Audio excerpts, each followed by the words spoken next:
Justerjoen barstte de bom in het gemeentehuis in Stiens. Maar het voetrin van de oppositie ziet er al langer rond te komen. Wij worden de laatste tijd, en dat speelt zich al een mooie tijd af, worden wij min of meer geconfronteerd met een situatie die niets meer te doen heeft met democratie.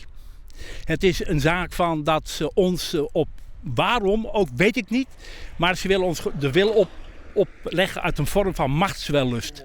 Nevens de FNP en gemeentebelang worden ze als oppositie net serieus naam. Er wordt net naar haar luisteren. De coalitiepartijen binnen schrokken van wat er juist debat is.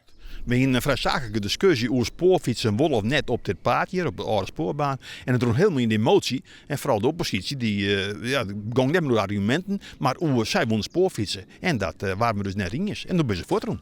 Het spoorfietsproject over het oude lintje van het Dokkum locatie is uiteindelijk de spreekwoordelijke lont in het kroetvet worden. De coalitie wil je fiets- en kuierpaden onlezen en zei dat er daar ook geen ruimte meer is voor spoor. De oppositie is het daar net mee eens en vindt dat het besluit te betijdnaam is.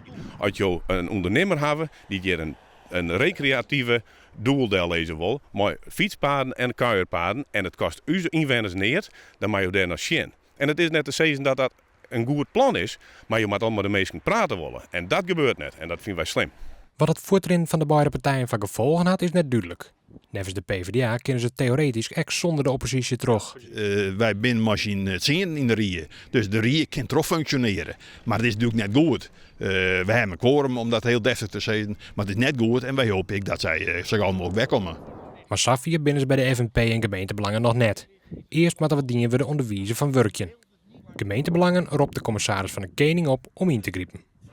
Dat u gaat ingrijpen, want wij worden hier gewoon geconfronteerd met een vorm van onbehoorlijk bestuur. En daar hebben we de grootste moeite mee. We zijn een lokale partij die het goede voor heeft. We zijn een zakelijke partij, we hebben zakelijke mensen daar zitten die misschien wel een andere kijk hebben op heel veel dingen.